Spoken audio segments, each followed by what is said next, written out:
عزیز دوستو، جس طرح ایک شرک اکبر ہے نا کہ اللہ کے ساتھ کسی کو عبادت کے لائق سمجھنا، اسی طرح ایک شرک اصغر بھی ہے،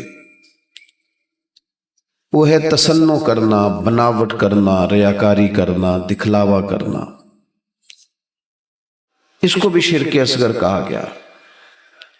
اللہ چونکہ وحدہ لا شریک ہے تو اخلاص کو پسند کرتا ہے، فقط اس چیز کو قبول کرتا ہے جو خالص اللہ تعالیٰ کی رضا کے لیے کی جائے۔ ساری زندگی انسان کسی چیز کو دین سمجھ کر کرے، لیکن اس میں تصنع پیدا کر لے، ریاکاری اور دکھلاوا پیدا کر لے، اللہ کی بارگاہ میں وہ قابل قبول نہیں۔ تھوڑا کام کیا جائے لیکن فقط اللہ کی رضا کے لیے کیا جائے۔ آپ دیکھیں کہ اگر امام غزالی ایک بڑی خوبصورت مثال لکھتے ہیں، وہ فرماتے ہیں کہ ایک ریاکاری کی مثال یوں سمجھو، ریاکاری پر سزا ملنے کا معنی یوں سمجھو کہ ایک پہرے دار سے ایک بادشاہ بڑا راضی تھا کہ یہ تو رات بھی ساری کھڑا رہتا ہے اور میری حفاظت کے لیے تلوار اس نے تانی ہوتی ہے۔ بادشاہ بڑا اس سے خوش تھا، انعام و اکرام دینا چاہتا تھا اور دیتا بھی تھا، لیکن اچانک بادشاہ کو اگر یہ خبر ملے کہ یہ جو پہرے دار رات بھی ساری جاگتا رہتا ہے، یہ میرے لیے نہیں جاگتا بلکہ معاذ اللہ اس کی تو کسی کنیز پر نظر ہے، اس لیے اس نے رات کی ڈیوٹی طلب کی۔ تو فرماتے ہیں اب بتاؤ بادشاہ اسے کیا سزا دے گا؟ اس نے کتنا اعتماد کیا، کتنا اس نے اس کے ساتھ محبت کی، کتنا اس سے پیار کیا، وہ کیا نکلا؟ ہمارا بھی یہ معاملہ ہوتا ہے کہ ہم اگر کسی شخص پر بڑا اعتماد کرتے ہیں، اس سے بڑی محبت کرتے ہیں، لیکن اگر ہمارا اعتماد ٹوٹتا ہے ہمیں تکلیف ہوتی ہے۔ نبی پاک علیہ الصلوۃ والسلام نے فرمایا سب سے بڑی زیادتی یہ ہے تمہارا اپنے بھائی کے ساتھ ظلم، یہ ہے کہ تم اس کے ساتھ کسی معاملے میں جھوٹ بول رہے ہو اور وہ تمہیں سچا سمجھ رہا ہو، یہ بڑا جھوٹ ہے تمہارا۔ مخلص زندگی جو ہوتی ہے نا، اخلاص والی، وہ قابل قبول ہوتی ہے۔ اپنی زندگی سے ہر قسم کے تصنع کو ہٹائیں، ہر قسم کی بناوٹ کو ہٹائیں، ہر قسم کی جو ظاہری زیب و زینت ہے، جو ملمہ سازی ہے، اس کو دور کریں۔ دینی کام بھی اگر اللہ کی رضا کے لیے نہ کیا جائے تو وہ دنیا بن جاتا ہے، اور اگر بظاہر وہ کام دنیا کا ہو لیکن کیا رب رسول کی رضا کے لیے جائے، اللہ رسول کی رضا کے لیے۔ دیکھیں نا، ایک آدمی تجارت کر رہا ہے، بظاہر تو وہ کاروبار کر رہا ہے، پیسے کما رہا ہے، بظاہر تو وہ کام کر رہا ہے جس کو عام مفہوم میں لوگ دنیا داری کرنا کہتے ہیں، لیکن حضور علیہ السلام نے فرمایا جو سچا تاجر ہوگا نا، سچا تاجر، اللہ قیامت کے دن اسے نبیوں کے ساتھ جگہ عطا فرمائے گا۔ وہ تجارت کر رہا ہے پر کر سچائی کے ساتھ رہا ہے، لوگوں کو صحیح چیز دے رہا ہے، تو اللہ تعالیٰ اسے کوئی اور رستہ نہیں ہے عورتوں کے گزرنے کی گلی، کوئی اور نہیں ہے۔ ادھر انتظام کیا نا، اس لیے نہیں، بڑا عجیب سارے دوستان گئے رہے پیچھے چلو، لیڈیز دا ادھر آؤں جا، تو یہاں سے کوئی راستہ رکھا ہے نکلنے کا عورتوں کا؟ عورتیں ادھر بیٹھ رہی ہیں نا، آ تو ادھر سے رہی ہیں نا جی وہ اس گلی سے آ رہی ہیں۔ اللہ آپ کو سلامت رکھے۔ خواتین کے لیے کوئی الگ بندوبست ہو جائے گزرنے کا تو وہ اچھی بات ہے، اللہ آپ کو سلامت رکھے۔ چلے، میں جو بات عرض کر رہا تھا اس پر آپ کی توجہ دلاتا ہوں کہ جب انسان کا مزاج یہ ہو کہ وہ اللہ کی رضا کے لیے، اب کوئی آدمی رزق حلال کمانے کو نکلتا ہے، محنت مزدوری کے لیے جاتا ہے، تو لوگ تو یہی سمجھیں گے نا کہ دنیا داری کر رہا ہے۔ ایک شخص نبی پاک صلی اللہ تعالی علیہ وسلم کے سامنے سے گزرا، صحابہ بھی موجود تھے، تو جب وہ گزرا تو بعض لوگوں نے کہا دیکھو یہ کاش اللہ کے رستے میں جد و جہد کرتا، یہ تو دنیا داری کر رہا ہے۔ تو حضور نے فرمایا اگر اپنے بچوں کے لیے رزق حلال کمانے نکلا ہے پھر بھی اللہ کے راستے میں ہی ہے، اور اگر اس لیے نکلا ہوا ہے کہ کسی کے سامنے ہاتھ نہ پھیلانا پڑے تو پھر بھی یہ اللہ کے راستے میں ہی ہے۔ اور فرمایا اگر اس لیے نکلا ہے کہ اپنے بہن بھائی بال بچے ماں باپ دوست احباب کے ساتھ خیر کرے گا تو پھر بھی اللہ کے راستے میں۔ یعنی بظاہر وہ کام جنہیں لوگ دنیا کا کام سمجھتے ہیں اگر اس میں بھی رضا الہی شامل کر لی جائے تو وہ کام دین بن جاتا ہے، اور اگر جس کام کو لوگ دینی کام سمجھ کے کریں لیکن اس میں تصنع آ جائے، بناوٹ آ جائے، لوگوں کو ذرا پتہ چل جائے، ذرا میری بھی فوٹو آ جائے، ذرا میرا بھی نام ہو جائے، تو آپ نے دینی کام نہیں کیا یا آپ نے دنیا داری کی۔ تو اپنی زندگی میں اخلاص، میں اکثر دوستوں سے کہتا ہوں کہ میاں بیوی بھوک میں بھی گزارا کر لیتے ہیں، تھوڑی وسائل میں بھی زندگی گزر جاتی ہے، شرط یہ کہ ایک دوسرے کے ساتھ مخلص ہوں۔ لیکن اگر خاتون کو پتہ چلے کہ میرے ساتھ مخلص نہیں ہے اور خامد کو پتہ چلے کہ میرے ساتھ مخلص نہیں ہے تو وہ گھر نہیں چلتا۔ تو اگر اخلاص نہ ہو تو ایک گھر نہیں چلتا تو پورا دین کیسے چلے گا؟ اپنی زندگی میں اپنے مزاجوں میں اخلاص، بہت ساری ہماری پریشانیوں کا سبب ہمارا دکھاوا ہے، اور میں نے دیکھا ہے یہ جو دکھاوا کرنے والے ہیں بیچارے یہ بڑے ڈسٹرب لوگ ہیں، ذہنی طور پر شدید پریشان لوگ ہیں دکھاوا کرنے والے، بیچارے بڑی تکلیف میں ہیں کہ دیکھو یار میری فوٹو نہیں آئی، خود بتاتے ہیں اللہ کا شکر ہے جی میں فلانا کام بھی نیکی کا کرتا ہوں، بڑا کرم ہے جی فلاں خیر بھی آپ کو یہ کیوں بتانا پڑا، اتنی پریشانی کیوں لگ گئی آپ کو؟ اگر آپ کرتے ہیں تو اللہ تعالیٰ اس کا اجر آپ کو عطا کرے گا، خود بخود آپ کو کیوں ایسا کرنا پڑا؟ اخلاص والی زندگی گزاریں، اپنے لہجوں میں اپنے لفظوں میں حسن اور صفائی لائیں۔ دیکھیں نبی پاک صلی اللہ تعالیٰ علیہ وسلم نے فرمایا قیامت کے دن کچھ لوگ بڑی نیکیاں لے کے رب کی بارگاہ میں حاضر ہوں گے، ان کے پاس بڑی نیکیاں ہوں گی، لیکن اللہ فرمائے گا تم نے نیکیاں تو کی تھیں پر کی تھی لوگوں کو دکھانے کے لیے۔ اب اس طرح کرو جن کو دکھانے کے لیے نیکی کی تھی انہی سے جا کے اجر مانگو، میرے لیے کی نہیں، لہذا ان سے اجر مانگو جن کے لیے تم نے نیکی۔ بڑا سخت معاملہ ہے اور بڑا اذیت ناک مسئلہ ہے دکھاوے کا، یعنی کوئی بھی آپ کام کریں، آپ کسی کے شاگرد ہوں تو مخلص ہوں، کسی جگہ ارادت مند ہوں تو مخلص ہوں، کسی جگہ استاد ہوں تو مخلص ہوں، کسی جگہ آپ کی ذمہ داری تعلیم و تربیت کی ہو تو مخلص ہوں۔ اگر اخلاص نہیں ہوگا تو پھر ریاکاری کا سادہ ترجمہ اداکاری ہوتا ہے، پھر اداکاری بندہ کتنی کو کرے گا، تھک جائے گا۔ آپ مخلص ہو کر اپنا کام بھی صحیح کر کے کریں اللہ کی رضا کے لیے۔ یہ رشتہ داروں میں زیادہ لڑائیاں کیوں ہوتی ہیں؟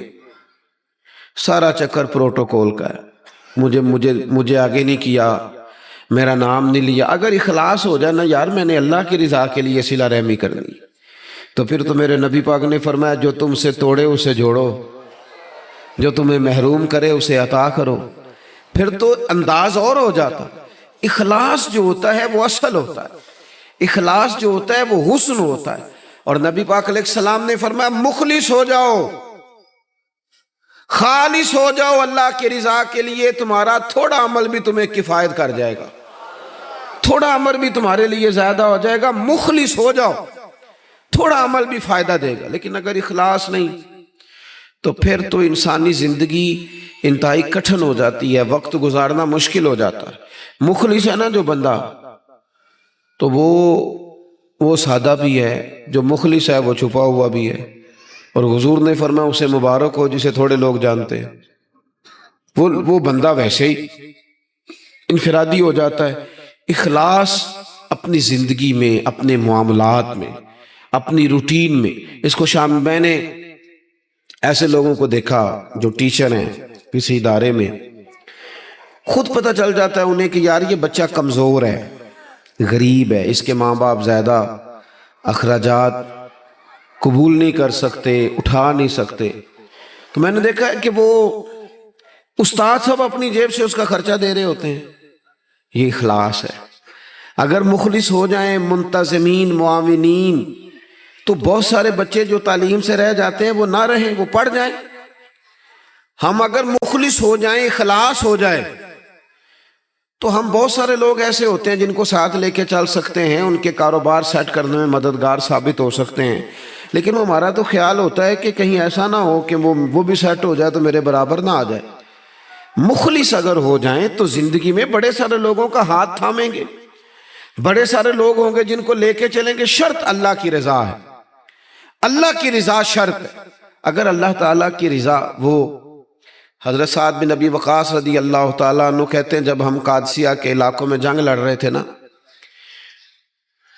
تو وہاں ایک شخص بڑا مہنگا مال غنیمت، بعض نے تو لکھا ہے کہ تاج سونے ہیرے لگے ہوئے تھے، بادشاہ کا تاج، وہ بندہ نہ ڈھونڈ کے لایا، مل نہیں رہا تھا، جنگ ہوئی تو ریتلا علاقہ تھا، تاج بادشاہ کے کہیں کھو گیا۔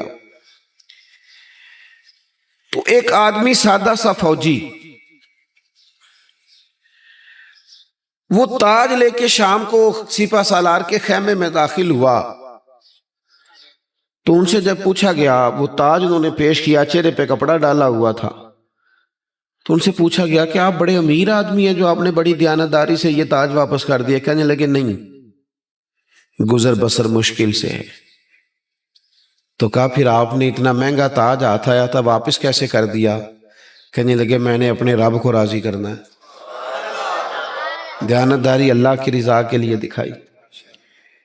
اب وہ واپس جانے لگے تو ان کو آواز دے کے پوچھا گیا نام ہی بتاتے جائیں، قبیلہ ہی بتاتے جائیں۔ یہاں تو آپ کو پتہ تصویریں بھی لگتی ہیں، اخبار بھی آتے ہیں، فیس بک بھی چلتی ہے، فلانے کو بھی پتہ چل جاتا ہے، بورڈ بھی لگتے ہیں، پھٹیاں بھی، یہاں تک کہ لوگ مسجد کی ٹائلوں پہ بھی نام لکھوا لیتے ہیں برائے صالح ثواب۔ وہ فرشتوں کو پتہ ہے کس کے لیے کیا ہے، پتہ ہے جس نے اجر دینے اسے، آپ کس حساب سے نام لکھوا رہے ہیں؟ پتہ ہے اللہ کو جس نے اجر دینا ہے اسے وہ جانتا ہے۔ تو ان کو آواز دے کے کہا گیا نام ہی بتا دے۔ تو وہ صحابی کہنے لگے جس رب اور رسول کے لیے میں نے یہ کام کیا وہ میرا نام بھی جانتے ہیں، باپ کا نام بھی جانتے ہیں، قبیلہ بھی جانتے ہیں۔ اپنی زندگی اگر تھوڑی سی ان چیزوں سے باہر آ جائے گی تو تکلفات سے باہر آئے گی، زندگی سادہ ہو جائے گی۔ لوگ اذیت سے، یہاں تو جناب محفلوں میں لوگ پھول دینے لگتے ہیں، کہتے ٹھہر جاؤ ٹھہر جاؤ ٹھہر جاؤ، بھئی آپ گلدستہ دینے لگے دے دو، ٹھہرو ٹھہرو ٹھہرو، کیا ہو گیا؟ کہنے ذرا کیمرے سے دیو لیندے ہو۔ بھئی پھول پیش کرنے ہیں تو وہ بھی کیمرہ سیدھا کر لو، اس کے بعد پیش کرنے، اور کیمروں کی دنیا اور کیمرے کی آنکھ، اسی میں زندہ رہنا ہے کیا؟ حق زندگی تو باہر ہے، زندگی تو وہ ہے جو حقیقت میں ہے۔ اخلاص اپنی زندگی میں پیدا کریں، اپنے بہن بھائیوں کے ساتھ، اپنے گھر میں، اپنے دوست احباب کے ساتھ، اپنے دین کے ساتھ، اپنے ملک کے ساتھ، اپنی ملت کے ساتھ اخلاص پیدا کریں، مزاج خلوص والا ہو، للہیت والا ہو۔ ہم مسلمان ہیں، ہمیں یہ والا سبق نہیں پڑھایا گیا کہ دنیا میں کھا لو پی لو موج کر لو یہی ہے سارا کچھ۔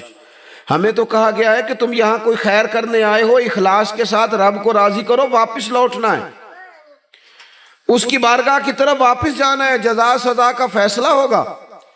لہذا یہاں کوئی خیر کا کام کرنے آئے ہیں، یہاں طے شدہ بات ہے کہ کوئی پکا رہنے کے لیے نہیں آیا، سب نے لوٹنا، تو اپنے لوٹنے کی تیاری کرے، اس کے لیے شرط اخلاص ہے، اس کے لیے شرط مخلص ہونا ہے۔ بڑے سارے غریب لوگ ایسے ہیں جنہوں نے اب اپنے دکھ نہیں وہ بتاتے، انہوں نے چھوڑ دیے۔ بڑے سارے سفید پوش ایسے ہیں جو تکلیف میں آتے ہیں کسی سے بات نہیں کرتے، کیوں؟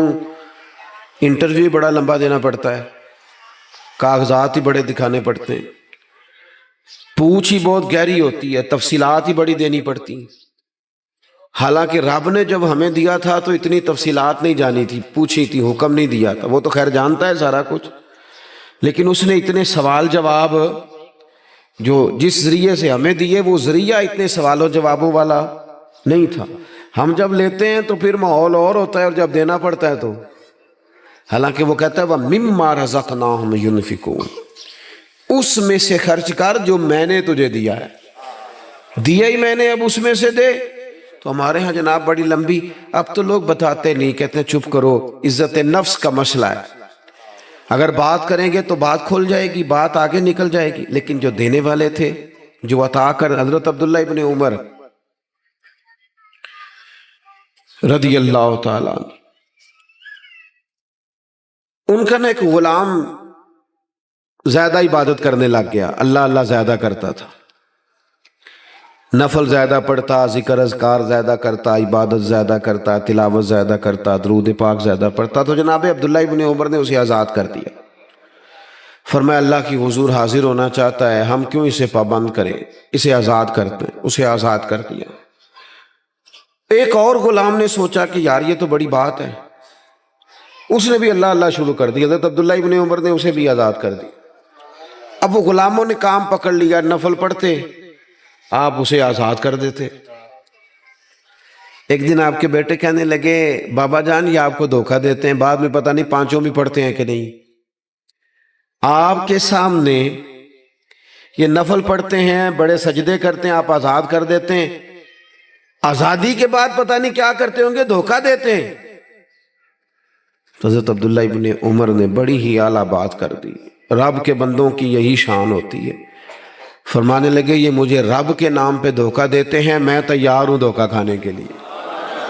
اس نام پر میں دھوکہ کھانے کو، یہاں لوگ بڑے بڑے ناموں پہ دھوکے نہیں کھاتے، تیرا پلاٹ مہنگا بیچ دوں گا، لوگ دھوکہ کھا نہیں جاتے.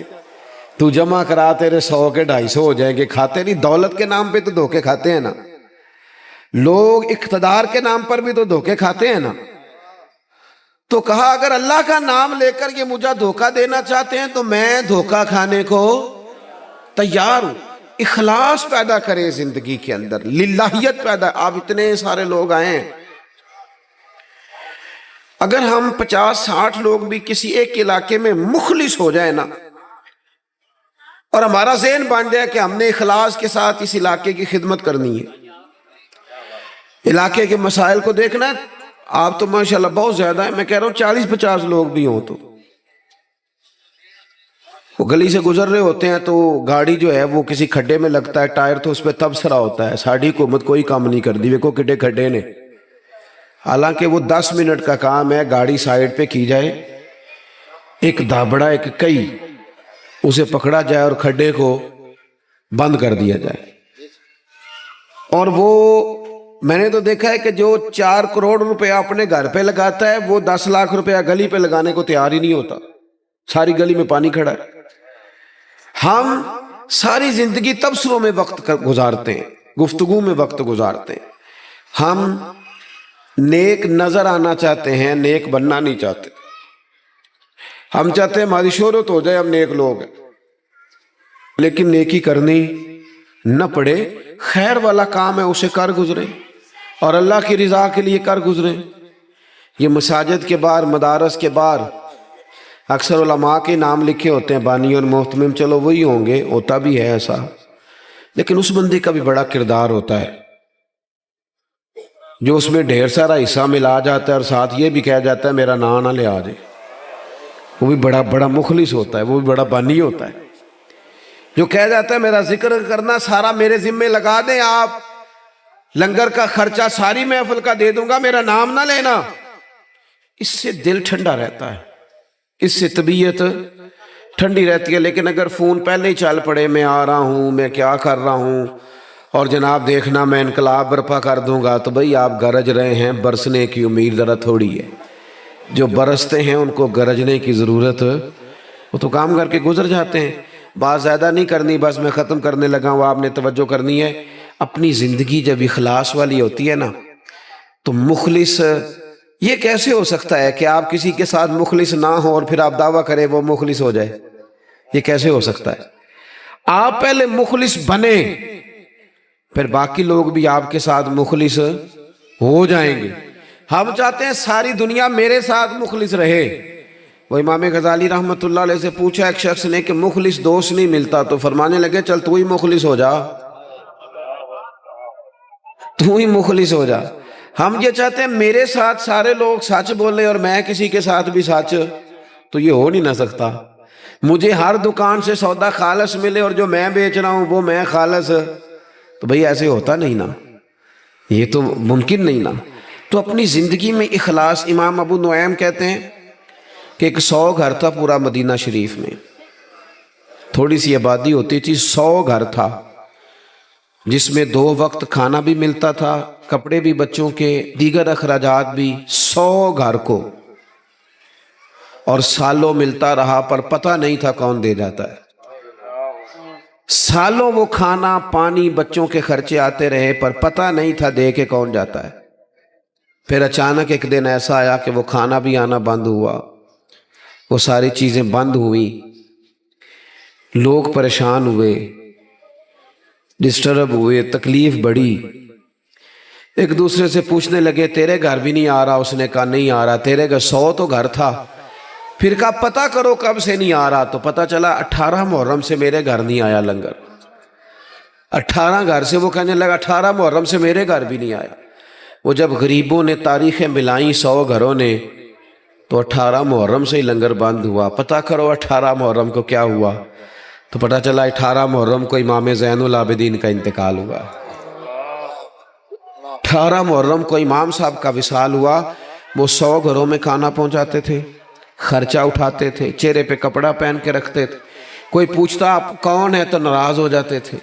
انہوں نے خدمت کی اخلاص سے، لیکن پھر حالت یہ ہو گئی کہ لوگ ان کو جانتے تھے، یاد کرتے تھے، ان کے لیے روتے تھے. اپنی زندگی اخلاص والی کریں، اس میں للہیت پیدا کریں. آپ تھوڑا کام کریں لیکن ریاکاری سے، تصنع سے. میں تو دیکھتا ہوں، بڑی مہربانی جی بات سنیں، کیا مسئلہ ہو گیا؟ اطمینان سے سارے دوست تشریف. اللہ آپ کو لمبی زندگی صحت والی دے. میں تو دیکھتا ہوں لوگ اپنے والدین کو حج پہ بھیج کے لوگوں کو بتاتے ہیں میں نے بھیجا ابا جی کو حج پہ. تو ابا جی آپ کہتے بھائی جان آپ نے بھیجنا تھا. اب یہ بتانے کی کوئی ضرورت ہے؟ فلاں کے ساتھ میں نے نیکی کی. بھگی اگر آپ اتنے پریشان تھے تو پھر نہ کرتے. یہ چیزیں آزمائش میں ڈال دیتی ہیں، اپنے تکلیف میں آ جاتے ہیں. یار یہ نام لے رہا ہے. وہ ہمارے ایک جگہ ختم شریف تھا تو میں ایک جگہ حاضر ہوا اصالہ ثواب کی تقریب میں. تو وہ کہنے لگے یہ آپ نے جب دعا مانگنی ہے نا ختم شریف پہ تو یہ بھی بتانا ہے کہ 50,000 روپے ہم نے مسجد میں دیا ہے اور یہ اتنا اتنا کچھ جو ہے وہ ہم نے اور بھی خدمات کی ہیں. یہ والد صاحب کے لیے نا ذرا بول دیجئے گا. تو میں نے انہیں کہا ٹھیک ہے، دعا مانگ دی. میں نے کہا جو پڑھا پڑھایا ہے. وہ بعد میں مجھ سے کہنے لگے آپ نے بتایا نہیں. میں کہا کنوں دسنا ساجے؟ کہنے لگے وہ ذرا. میں نے کہا خدا کے بندے ابا جی کیا دے گئے آپ کو زندگی پوری میں؟ کہنے لگے بڑا کچھ. تو میں نے کہا انہوں نے بھی مسجد اعلان کرایا تھا کہ میں بچوں کو زمین دے کے جا رہا ہوں، گھر دے کے جا رہا ہوں، دکان اعلان کرایا تھا؟ کہنے لگے نہیں. تو میں نے کہا تو 50,000 دے کے اعلان کراتا پھرتا ہے. کیا مطلب چکر میں پڑ گئے؟ اس سے تو کوفت پیدا ہوتی ہے. اپنی زندگی اخلاص والی کرنی ہے، اس میں للہیت پیدا کرنی ہے اور کوشش کریں کہ عمل ضرور کوئی نہ کوئی کریں. 3 باتیں میں نے آپ سے کرنی ہیں آخر میں اور ان پر آپ نے عمل کرنا ہے. کریں گے انشاءاللہ تعالی. ایک تو کچھ نفل نماز گھر میں پڑھا کریں، یہ ضروری ہے گھر کے ماحول کو درست رکھنے کے لیے. 10 نفل، 8 نفل، 6 نفل، کچھ نہ کچھ نفل نماز گھر میں ضرور ادا کریں. اس سے گھر میں برکت بھی ہوگی اور حضور نے فرمایا اپنے گھر کو قبرستان نہ بناؤ، کچھ نماز گھر میں بھی پڑھا کرو. دوسرا کچھ قرآن مجید کی تلاوت گھر میں ضرور کرنی ہے. یہ اپنا ذوق بنائیں. بچوں کو بار بار کہنے سے نہ کہ قرآن پڑھو تو وہ کوئی نہیں پڑھتے. آپ کھول لیں انشاءاللہ وہ بھی پڑھیں گے. آپ پڑھیں وہ بھی پڑھیں گے. اور تیسری بات یہ کہ گھر میں نا میرے نبی پاک علیہ السلام کا ذکر ضرور کریں. روز حضور کی سیرت کی کوئی بات سنا دیں، کوئی حدیث پاک سنا دیں. کچھ نہ ہو سکے تو بچوں سے کہیں پتر کوئی نعت شریف تو سنا تھوڑی سی. اپنے بچوں سے اپنے گھر میں ذکر رسول کا مزاج بنائیں. اپنی طبیعت میں حضور کے تذکروں کو پیدا کریں ماحول میں. نتیجہ کیا ہوگا؟ اس کا نتیجہ یہ ہوگا کہ ہمارے گھروں میں راحت آئے گی، گھروں میں سکون ہوگا، گھر کے اندر للہیت پیدا ہوگی. گھر کے ماحول میں آپ دیکھیں گے کہ ایک الگ سے خوبصورتی پیدا ہو گئی ہے. اپنی زندگی میں بہت سارا اخلاص پیدا کریں، بہت ساری للہیت. کوئی بھی خیر کا کام کریں تو تصنع سے، بناوٹ سے، ریاکاری سے اپنے آپ کو بچائیں. میرے رسول پاک صلی اللہ علیہ وسلم نے لوگوں کو خالص کر دیا. اتنا خالص کر دیا، اتنا خالص کر دیا کہ مکے سے جب ہجرت کر کے لوگ مدینے آئے تو مدینے والوں نے آدھی جائیدادیں بانٹ کے دے دی. سگے بھائی کو نہیں دی جا سکتی. لوگ لڑائیاں کرتے ہیں کارنر والی جگہ میری تو فلانی میری. انہوں نے کیوں دے دی؟ وہ مخلص بڑے تھے، ان میں للہ. اور انہیں دے کے تکلیف کوئی نہیں ہوئی، انہیں دے کے راحت ہوئی. انہیں سکون ملا, ان کے دل ٹھنڈے ہوئے. کیوں؟ کہ وہ مخلص تھے. اللہ کی بارگاہ میں دعا کرتا ہوں, کچھ دنوں سے طبیعت ٹھیک نہیں ہے, خیال تھا کہ وعدے کیے ہوئے ہیں تو یہ سارے پورے کر دیے جائیں, اس لیے کچھ بات آپ سے ہو گئی. اللہ تعالیٰ آپ کو بہت سا صلہ عطا کرے, اور بندوبست کرنے والوں, کوشش کرنے والوں کو اللہ بہتر جزا عطا کرے. وما علینا الا البلاغ المبین. محفل تو جاری رہے گی نا جی؟ محفل جاری ہے نا جی؟ بس ٹھیک ہے, آپ ناز شریف پڑھ.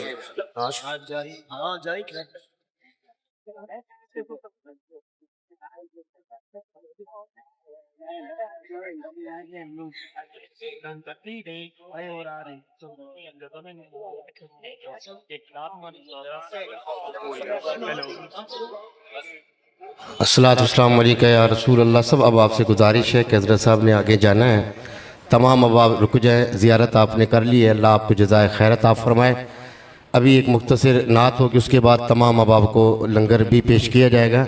سب اب آپ سے گزارش ہے کہ ذرا تشریف فرما ہو جائیں. حضرت صاحب نے بھی کہا